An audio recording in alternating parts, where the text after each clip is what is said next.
নির্দেশনা দেওয়া আছে, এটা দেখে না খেয়ে ছুটে এসেছি। সবকিছু পেয়েছি, গভর্নমেন্টগুলি করে নাই, 2টা গভর্নমেন্ট গিয়েছে। না করাতে একটা বিশাল গ্রুপ অফ চিলড্রেন আনভ্যাকসিনেটেড রয়ে গেছে, যাদের হার্মটা হচ্ছে। আমরা অতি তড়িৎ গতিতে বারবার আমাকে বলতে আমরা কৃতজ্ঞ World Health Organization, Gavi, UNICEF পর্যাপ্ত পরিমাণে আমাদেরকে টিকা দিয়েছে। মোর দেন 2 মিলিয়ন মানে ভ্যাকসিন আমাদেরকে গ্যাভি দিয়েছে আমাদেরকে এই মিজেলের জন্য, যে কারণে আমরা এখন সারা দেশব্যাপী মিজেলস টিকা, এটা নির্দেশনা দেওয়া আছে, এটা দেখে না খেয়ে ছুটে এসেছি। সবকিছু পেয়েছি। আমরা এই সুপারিনটেন্ডেন্টকে ক্লোজ করেছি। You will not be able to sit in the chair anymore. কালকে আমরা নতুন সুপারিনটেন্ডেন্ট দেব।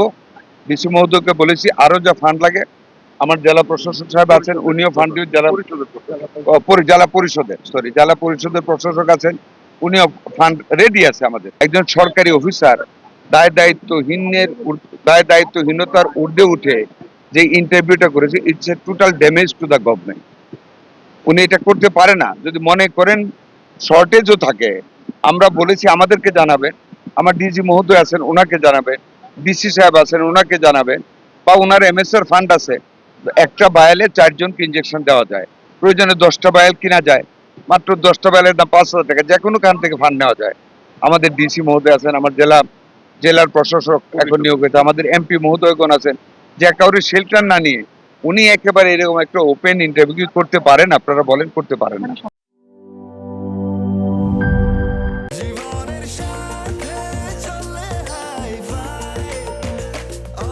স্বাস্থ্যকর অল টাইম, সব সময় অল টাইম হেলদি লাইফ।